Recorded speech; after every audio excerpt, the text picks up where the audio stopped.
नमस्कार सर्वांना. श्री स्वामी समर्थ. स्वागत आहे तुमचं आपल्या यूट्यूब चॅनलमध्ये आणि पुन्हा एका नवीन व्हिडिओमध्ये. तर मित्रांनो, तुमच्या घरात पैसा टिकत नाही का? कारण तुमच्या घरात आहेत हे दोष. तुम्हाला कधी असं वाटलं आहे का की तुम्ही लाख मेहनत करूनही घरात पैसा हा टिकतच नाही? कमाई तर खूप होते, पण खर्च त्याहूनही जलद होतो. जर असे होत असेल तर कदाचित तुमच्या स्वतःच्या घरात अशा काही गोष्टी असतील ज्या तुमच्या प्रगतीच्या सगळ्यात मोठ्या शत्रू ठरत आहेत. तर व्हिडिओ सुरू करण्याआधी एक मनापासून केलेली विनंती, आपल्या चॅनलवर नवीन असाल तर कमेंटमध्ये श्री स्वामी समर्थ लिहा, कारण जेव्हा श्रद्धा आणि विश्वास एकत्र असतो तेव्हा प्रत्येक अडचण ही सोपी होते. मित्रांनो, वास्तुशास्त्र फक्त विटा आणि दगडांची गोष्ट करत नाही. ते बोलतं ऊर्जेची, स्पंदनांची आणि जीवनाची दिशेशी. घरात ठेवलेली एक छोटीशी वस्तू देखील तुमचं नशीब बनवू शकते किंवा पूर्णपणे बिघडवूही शकते. आता थोडं विचार करा. तुम्हाला नेहमी असं वाटतं का की घरात उगाच तणाव आहे? घरात पैसा येतो पण एखाद्या छिद्रातून वाळूसारखा निसटून जातो. इतर लोक खूप प्रगती करत आहे आणि तुम्ही तिथेच थांबलेला आहात. तर आता सावध व्हा, कारण हे सगळं कदाचित तुमच्या घरात लपून बसलेल्या 10 मोठ्या वास्तुदोषामुळे होत असेल आणि तुम्हाला त्याची कल्पनाही नसेल. वास्तुशास्त्र सांगतं की प्रत्येक वस्तू जरी ती निर्जीव असली तरीही काहीतरी ऊर्जा घेऊन येते. जर ती ऊर्जा नकारात्मक असेल तर ती केवळ तुमच्या पैशाला नाही तर तुमच्या शांततेला, तब्येतीला आणि यशालाही हळूहळू संपवू शकते. पण काळजी करू नका. आज मी तुम्हाला अशा 10 गोष्टींबद्दल सांगणार आहे ज्या जर आजच तुम्ही तुमच्या घरातून काढून टाकल्या तर विश्वास ठेवा, तुम्हाला श्रीमंत होण्यापासून कोणीही थांबवू शकणार नाही. यापैकी काही गोष्टी तर अशा आहेत ज्या आपण रोज पाहतो पण कधी विचारच करत नाही की याच आपल्या आर्थिक अडचणीचं मूळ कारण आहे. कदाचित ह्याचपैकी एखादी गोष्ट आजही तुमच्या दारात, मंदिरात किंवा कपाटात लपलेली असेल, जी तुमच्या घरातील बरकत रोखून बसली आहे. चला तर मग वास्तुशास्त्राच्या या रहस्यमय जगात एकत्र पाऊल ठेवूया, जिथे प्रत्येक दिशा काहीतरी सांगते, प्रत्येक वस्तू एक संकेत देते आणि घराच्या प्रत्येक कोपऱ्यात तुमचं नशीब लिहिलं जातं. पण त्याआधी जर तुम्ही आमच्या चॅनलवर पहिल्यांदा आला असाल तर चॅनलला सबस्क्राईब नक्की करा, जेणेकरून अशा चुका तुमच्या जीवनात पुन्हा कधीच घडू नयेत. आणि जर हा व्हिडिओ तुम्हाला उपयोगी वाटला तर कृपया शेअर जरूर करा, कारण तुमच्यामुळे कुणाचं जीवन सकारात्मक वळण घेऊ शकतं. आता चला जाणून घेऊया त्या 10 गोष्टी ज्या घरातून बाहेर काढताच धन, शांती आणि सुख स्वतः चालत तुमच्या दारात येईल. नंबर 1. मित्रांनो, आता आपण बोलणार आहोत अशा एका चुकीबद्दल जी लोक अनेकदा करतात आणि ज्याचा थेट परिणाम त्यांच्या नशिबावर, शांततेवर आणि समृद्धीवर होतो.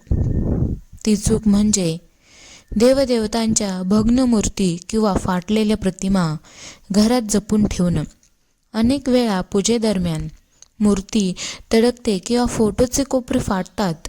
आपली भावना त्यांच्याशी जोडलेली असते, त्यामुळे आपण ती फेकणं पाप समजतो. पण तुम्हाला माहिती आहे का, वास्तुशास्त्रानुसार हे पाप नाही तर एक मोठं दोष आहे, जो तुमच्या प्रगतीपुढे एका भयंकर अडथळा सारखा उभा करू शकतो. भग्न मूर्ती किंवा फाटलेल्या प्रतिमा घरात ठेवल्यामुळे एक हळूहळू पसरणारी पण तीव्र नकारात्मक ऊर्जा निर्माण होते. ही ऊर्जा केवळ तुमचं धनच अडवत नाही तर मानसिक तणाव, वादविवाद आणि घरातील अशांती देखील वाढवते. म्हणून माझी तुमच्याकडे प्रार्थना आहे, अशा पवित्र वस्तू जर भग्न किंवा जुनी झाल्या असतील तर त्या एखाद्या पवित्र नदीत विसर्जित करा किंवा एखाद्या मंदिरात नेऊन त्याची नम्रपणे विदाई करा.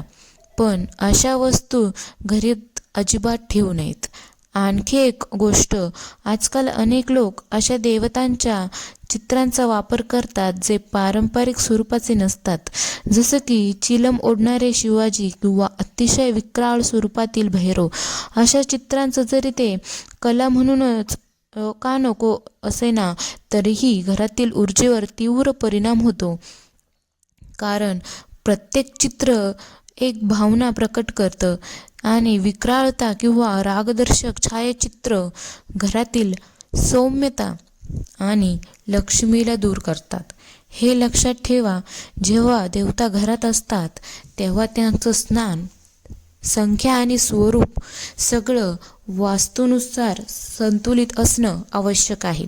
कारण पूजनीय गोष्टी जर अशुद्ध किंवा असंतुलित असतील तर कृपेच्या जागी विपत्ती येते. म्हणूनच आजच घरात पहा, कुठे फाटलेली प्रतिमा, भग्न मूर्ती किंवा विक्राळ चित्र ठेवलेलं आहे का? जर हो तर हाच आहे तुमच्या आर्थिक नुकसानीचा पहिला टप्पा आणि हे हटवल्यानंतर तुम्ही चमत्कारिक फरक अनुभवाल. लक्षात ठेवा, शुद्धता फक्त मनात नको, ती घराच्या भिंतीमध्ये आणि कोपऱ्यामध्येही असावी लागते. तेव्हाच लक्ष्मी मातेचा वास होतो. नंबर 2, वास्तुशास्त्र आपल्याला शिकवतो की आपलं घर किंवा ऑफिस हे फक्त विटा दगडांचं रचना नसून ते आपल्या ऊर्जा केंद्राचं प्रतिबिंब असतं. म्हणून जेव्हा आपण तिथे एखाद्या गोष्टीचं चित्र लावतो तेव्हा त्यासोबतच एक गोष्टीची ऊर्जा आपल्यालाही जीवनात प्रवेश करते. जसं साप, गाढव, घुबड, डुक्कर, वन्य मादी, वटवाघूळ, गिधाड, कबूतर किंवा कावळा हे जरी निसर्गाचा भाग असले तरी त्यांची चित्र आपल्या सभोवताल नकारात्मक आणि हिंसक ऊर्जा निर्माण करू शकतात. अशा चित्रांमुळे आपल्या मनात आणि घराच्या वातावरणात अशांती आणि तणाव वाढतो. म्हणून तुमचं घर शांतता, प्रेम आणि सकारात्मक ऊर्जेने भरलेले ठेवण्यासाठी अशा चित्रांपासून दूर राहणं हा शहाणपणाचा मार्ग आहे. कोणाकडे रुमाल गिफ्ट म्हणून घेणं किंवा दुसऱ्याचा वापर केलेला रुमाल वापरणं तुमच्यासाठी नुकसानदायक ठरू शकतं. वास्तुशास्त्रात कोणाकडून फुकटात रुमाल घेण्यास मनाई केली आहे. असं केल्याने संबंधित व्यक्तीसोबतच तुमचं भांडण होऊ शकतं आणि नात्यात कटुता निर्माण होऊ शकते. नंबर 3, जर तुम्हाला पर्स ठेवण्याची आवड असेल तर ते फक्त फॅशन किंवा गरज म्हणून नका बघू. ते तुमच्या ऊर्जा आणि सौभाग्याशी देखील जोडलेलं असतं. वास्तुशास्त्र असं सांगतं की पर्स किंवा तिजोरीत फक्त पैसेच नसतात, तर तिथे ऊर्जा प्रवाहित होते. म्हणून त्यामध्ये काही पवित्र आणि धार्मिक वस्तू ठेवणं आवश्यक असतं, जसं की चांदीचं नाणं, देवदेवतांच्या छोट्या प्रतिमा किंवा एखादं शुभचिन्ह जे तुमच्या जीवनात सकारात्मक आणि समृद्धीचं संचार करत असतं. लक्षात ठेवा, फाटलेली तिजोरी किंवा तुटलेला पर्स फक्त धन अडवत नाही तर त्यात बरकतही राहत नाही. तसंच खिशात ठेवलेले फाटलेले किंवा जुने नोट्स देखील हळूहळू नकारात्मक पसरवतात. तुमचा पर्स म्हणजे तुमच्या समृद्धीचं प्रतीक आहे. त्याचा आदर द्या, स्वच्छ ठेवा आणि त्यामध्ये फक्त अशाच गोष्टी ठेवा ज्या तुमच्या जीवनात सुख, समाधान आणि भरभराट हे घेऊन येतील. आता नंबर 4, घर ही ती जागा असते जिथे आपण शांती, प्रेम आणि ऊर्जा शोधतो.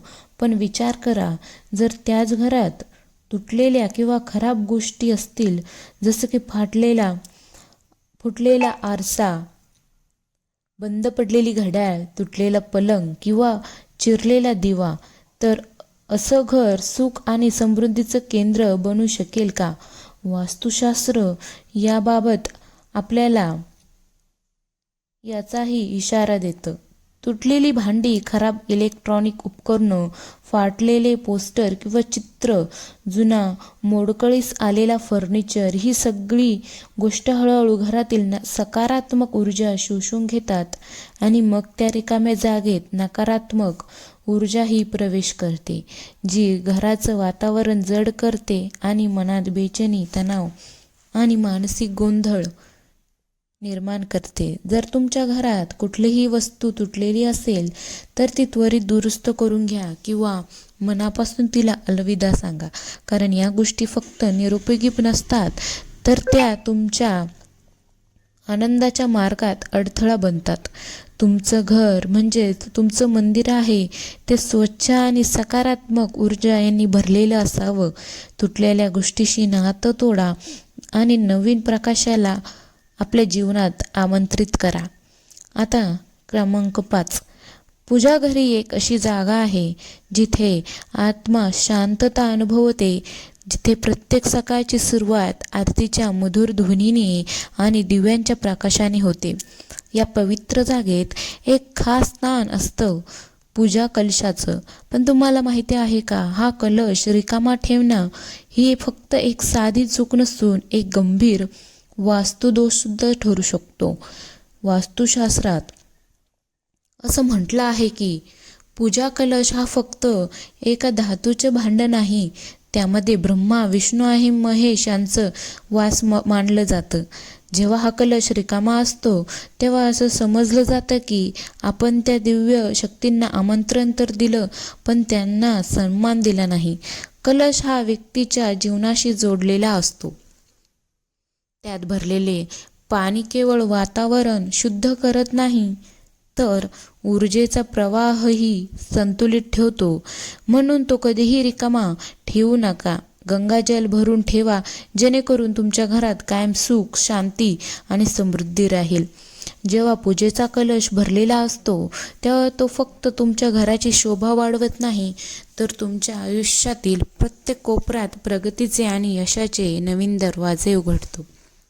म्हणूनच चला, श्रद्धा आणि भक्तीने भरलेल्या आपल्या पूजाघराला पूर्ण करा आणि कलश रिकामा नाही तर दिव्यता आणि सकारात्मकतेने परिपूर्ण ठेवा. आता नंबर 6. सजावटीच्या वस्तू किंवा कलाकृती. काही लोक घराला कलात्मक रूप देण्यासाठी नकली किंवा काटेरी झाड लावतात. वास्तुशास्त्रानुसार घरात काटेरी झाड लावू नयेत. यामुळे कौटुंबिक नात्यामध्येही काट्यासारखी टोचणारी भावना निर्माण होऊ लागते, ज्यामुळे घरातील सर्व सदस्यांचा मतिभ्रष्ट होऊ शकते. अनेक लोक जुनी किंवा निरुपयोगी वस्तूंनी आपलं घर हे सजवत असतात, पण असं करणं योग्य मानलं जात नाही. अशा वस्तू घरात नकारात्मक ऊर्जा वाढवतात. वास्तुशास्त्रानुसार जेव्हा घरात नकारात्मक ऊर्जा वाढते तेव्हा त्याच्यासोबतच आरोग्याशी संबंधित समस्या देखील उद्भवू शकतात. जर कलाकृतीच्या नावाखाली अशा काही वस्तू किंवा पेंटिंग्स असतील ज्यामध्ये सुकलेली झाडं, झुडपं, मानवविरहित उजाड शहर, विघटित घर यांचा समावेश असेल, तर जरी त्या कलात्मक मानले गेले तरी वास्तुशास्त्रानुसार या सर्व गोष्टी नकारात्मक ऊर्जा निर्माण करतात. आता नंबर 7. मित्रांनो, आपलं घर फक्त विटा आणि सिमेंटचं नसतं, तर ते आपल्या भावना, ऊर्जा आणि प्रेमाचं केंद्र असतं. पण अनेकदा आपण अनावधानाने स्वतःच्या घरात नकारात्मकता पसरवतो आणि त्यामागे काही अशी वस्तू असतात ज्या आपण अस्वस्थपणे दुर्लक्ष करतो. कधीकधी लक्षात आलं असेल की औषध घरात इथं तिथं पडलेलं असतात, कुठं टॉयलेट क्लीनर उघडा पडलेला असतो, तर कुठं शॅम्पू, तेल, कीटकनाशक किंवा मच्छर मारण्याच्या औषधी टेबलावर किंवा कपाटावर ठेवलेले असतात. ही सगळी साधी गोष्ट दिसतात, पण यात असलेले रसायन घराच्या हवेत विष पसरवू शकतात. याचा परिणाम आपल्याच लोकांच्या आरोग्यावर, मानसिक शांततेवर आणि जीवनातल्या सकारात्मकतेवर होतो. वास्तुशास्त्र आणि आरोग्य दोन्ही सांगतात की अशा हानिकारक वस्तूंसाठी घरात एक विशेष आणि सुरक्षित जागा असावी. तुम्ही लाकूड किंवा लोखंडाचा एक मजबूत बॉक्स बनवा, ज्यात तुम्ही या सगळ्या वस्तू व्यवस्थित ठेवता येतील. ही जागा स्वयंपाकघर, मुलांची खोली आणि बेडरूमपासून दूर असावी, जेणेकरून नकारात्मक प्रभावांपासून घराची पवित्रता टिकून राहील. घर ही ती जागा आहे जिथे जीवन फुलतं. ते सुरक्षित, पवित्र आणि शुद्ध ठेवणं हे आपलं कर्तव्य आहे. थोडीशी काळजी घेतली तर तुमचं घर पुन्हा एक मंदिर बनू शकतं. वास्तुदोष दूर करण्यासाठी कापूर ठेवा. जर घरात एखादी ठिकाणी वास्तुदोष निर्माण होत असेल तर तिथे कापराच्या 2 टिक्क्या ठेवा. जेव्हा त्या टिक्क्या विरघळून संपून जातील तेव्हा दुसऱ्या 2 टिक्क्या ठेवा. अशा प्रकारे टिक्क्यांची अदलाबदल करत राहिल्यास वास्तुदोष निर्माण होणार नाही. आता क्रमांक 8, कोळ्याचं जाळं. मित्रांनो, घरात कोळ्याचं जाळं दिसताच ते त्वरित काढून टाका. या जाळ्यामुळे तुमचे चांगले दिवस वाईट दिवसात बदलू शकतात. जर बारकाईने पाहिलं तर लक्षात येईल की कोळ्याचं जाळं घराच्या कोपऱ्यात राहिलेलं असतं आणि ते काढणं गरजेचं असतं. काही लोक जाळं काढण्यास घाबरतात कारण त्यांना असं वाटतं की यामुळे कोणाचं तरी घर मोडतंय. पण हे जाळं काढणं आवश्यक आहे, कारण कोळी हे जाळं राहण्यासाठी नाही तर शिकार अडकवण्यासाठी बनवते. म्हणून हे जाळं असणं अनुचित मानलं जातं. माचीस ही अग्नीचं प्रतीक आहे. अशा परिस्थितीत कोणाकडून माचीस घेणं म्हणजे घरात अशांती पसरवणं. फुकटात माचीस घेतल्याने घरातील सदस्यांच्या मनात राग निर्माण होतो आणि अशांतीचं वातावरण निर्माण होतं. क्रमांक 9, दगड, रत्ने. मित्रांनो, कधी तुम्ही लक्ष दिलं आहे का? आपल्या घरात बऱ्याच वेळा अनावधानाने काही दगड, रत्ने, अंगठ्या, ताईत किंवा इतर लहान सहान वस्तू इकडं तिकडं ठेवलेल्या असतात, ज्यांना आपण विसरून जातो किंवा त्याच्या महत्त्वाकडे लक्ष देत नाहीत. पण खरंच सांगायचं तर अशा छोट्या गोष्टी आपल्या जीवनावर खूप मोठा परिणाम करू शकतात. वास्तुशास्त्रात असं म्हटलं आहे की एक छोटा दगडसुद्धा आपलं नशीब बदलवू शकतो. तो कधी तुमच्यासाठी शुभ असतो तर कधी अपयशाचं कारणसुद्धा ठरू शकतं. जेव्हा हे अनावश्यक आणि अनावधानाने ठेवलेले गेलेले दगड किंवा ताईत घरात पडून राहतात तेव्हा त्याची ऊर्जा हळूहळू तुमच्या घराच्या वातावरणात बदल घडवू लागते. ते नकारात्मकतेचं प्रसारण करू शकतात आणि तुमच्या मनात, कुटुंबात तणाव, गोंधळ आणि अडचणी निर्माण करू शकतात. म्हणून तुमच्या घरातील सकारात्मक ऊर्जा टिकवून ठेवण्यासाठी हे आवश्यक आहे की तुम्ही अशा अनावश्यक आणि अनाहूतपणे ठेवलेल्या दगडांना, ताईतांना किंवा रत्नांना समजूतदारपणे घरातून बाहेर काढून टाका. हा एक पाऊल तुमचं घर नवीन ऊर्जा आणि आनंद आणि यशाने भरून टाकेल. लक्षात ठेवा, आपलं घर म्हणजे आपल्या आत्म्याचं प्रतिबिंब आहे. ते स्वच्छ, सकारात्मक आणि सुखद बनवणं ही आपली सगळ्यांची जबाबदारी आहे. आता क्रमांक 10, सोफा, खुर्ची आणि टेबल. मित्रांनो, जर तुमच्या घरात कुठेही तुटलेली खुर्ची किंवा टेबल किंवा ठेवलेली असेल तर ती त्वरित घरातून काढून टाका किंवा त्याची दुरुस्ती करून घ्या. अशा गोष्टी तुमच्या पैशाला, प्रगतीला अडथळा आणतात. सोफा, खुर्ची किंवा टेबल कसे असावेत यालाही वास्तुशास्त्रात विशेष महत्त्व आहे. हे देखणं आणि स्वच्छ असले पाहिजे, पण कधीकधी त्याची रचना किंवा आकारसुद्धा घरात नकारात्मक ऊर्जा निर्माण करू शकतो. म्हणून अशा वस्तू खरेदी करताना कोणत्याही वास्तुशास्त्र जाणकारांचा सल्ला घेणं अधिक योग्य ठरेल. जर घराचं मुख्यद्वार दक्षिण दिशेला असेल तर वास्तुदोष लागू शकतो. जर तुमचं घर दक्षिणमुखी असेल तर खालील उपाय नक्की करा.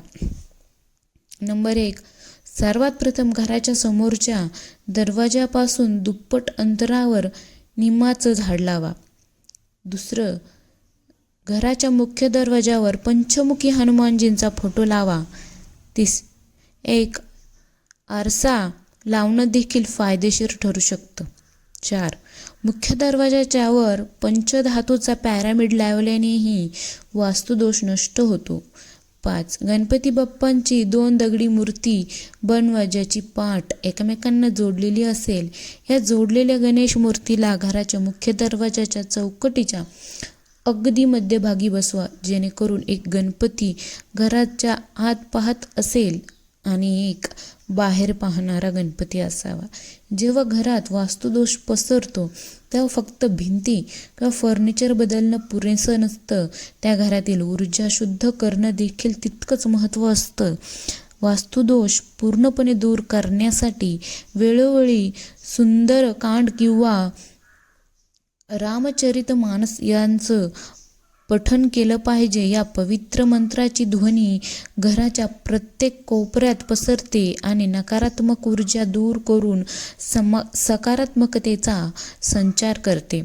जेव्हा रामनामाचा प्रभाव घरात असतो तेव्हा प्रत्येक अडचण आणि अडथळा आपोआप दूर होऊ लागतो. हे फक्त एक धार्मिक संस्कार नाही, तर तुमच्या घराच्या आत्म्याला शुद्धता आणि शांततेने भरून टाकणारा एक आशीर्वादच असतो. आता बोलूया अशा काही वास्तूविषयी ज्या वास्तुशास्त्रात अत्यंत संवेदनशील मानल्या जातात आणि ज्या मोफत घेतल्याने तुमच्या आयुष्यात मोठ्या अडचणी येऊ शकतात. नंबर 1. तेल. शनिदेवाची कृपा मिळवण्यासाठी तेल अर्पण करणं शुभ मानलं जातं. पण तुम्ही कोणाकडून विचारल्याशिवाय मोफत तेल घेता तेव्हा ते तुमच्यासाठी आर्थिक अडचणी आणि त्रासाचं दार उघडं करू शकतं. म्हणून तेल घेताना काळजी घेणं खूप आवश्यक आहे. 2. काळे तीळ.